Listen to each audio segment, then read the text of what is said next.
Well, welcome back to Scoreline. I'm Jordan Williams alongside Chris Whittingham. We have a full slate of Carabao action to talk about.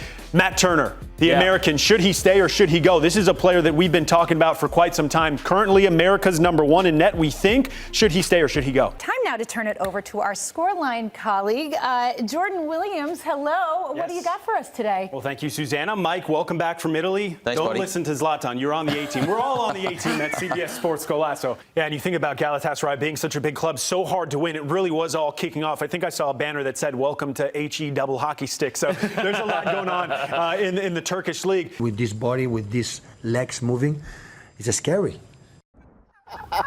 That is one way to put it, scary. Now, I was watching Scoreline over the weekend. Yeah. Erling Haaland, you called him a cheat code. The guy's unfair. Yeah. He's unplayable, really. Well, Bayer Leverkusen was the story of European football last season as Xabi Alonso led them to an unbeaten season in Germany. The question heading into this season was, could the magic continue? Wednesday, they look to kick off their DFB Pokal title defense against fourth-tier side Carl Zeiss Jena with a win. But you two are still both focusing on the positives of this match. If you're an Ipswich Town supporter, you shouldn't feel too hard done. Obviously, you're in the Premier League, and you'd rather stay in the Premier League than win the League Cup, I'm assuming. I don't think there's any Ipswich fan that would want a cup run. It's never an easy job when you're picking your lineup as well. When you look at the front three that Dortmund went through, and you have Sabitzer, Adeyemi, and Julian Brandt starting, there's not a lot of room, and you have Jamie Bino Gittins coming on, a player that I wanted to focus on.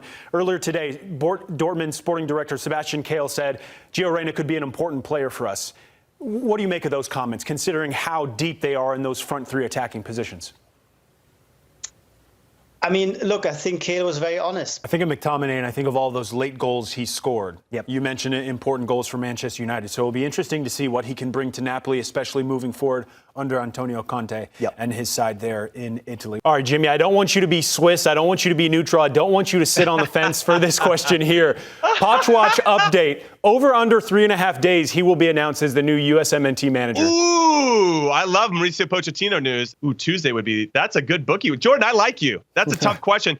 We had Rafa on the show yesterday, and we asked him that question. What are your thoughts on Leverkusen? Should they continue pushing for the Pokal? Should they focus on the Bundesliga? Should they focus on Champions League? What should their focus be? It's a new age of Galacticos with Mbappe, Bellingham, Rodrigo, and Vinny Jr., and you can ask that question whether it is the pressure of Real Madrid weighing on his shoulders with those 9 shots, not converting any of them.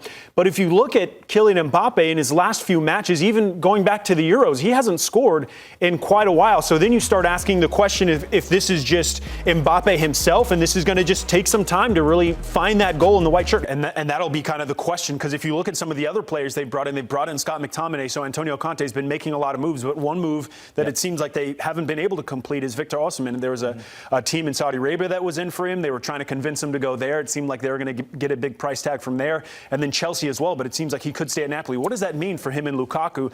Is he going to play? Or are they going to play with 2 strikers? What does that look like? They've made so many moves here, thinking that he's not going to be at the football club. And this is what you'd expect. You saw Everton win, you saw Brighton win, the bigger clubs getting these wins and doing it in style. Here is Leicester again in the 71st minute. It's going to be Ndidi again, sits the defender down, sits the goalkeeper down as well. He's wearing the number 6, but he's scoring like number 9. And again, a team for Southampton that's struggling in the Premier League. They're maybe one of the teams that's favored to go down. This is probably the result that you'd expect for Saints. They're playing Liverpool, Real Madrid, Leverkusen, Girona. They have some interesting matchups.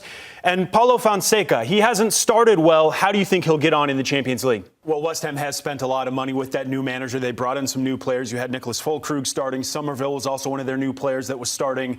Biggest result from this round of games from yesterday and today that you thought, Nigel? James, what do you make of the draw between Liverpool and West Ham? Anytime we get these bigger clubs in the competition, you always are kind of curious whether or not they should really go for it. Liverpool, obviously, the defending champions. What do you make of that tie? And I know a lot of people were talking about that first game that Juventus had. Mbengula was the player that they were looking at in the starting 11 as this new young talent. There's a lot of young talent on this Juventus side that's coming through.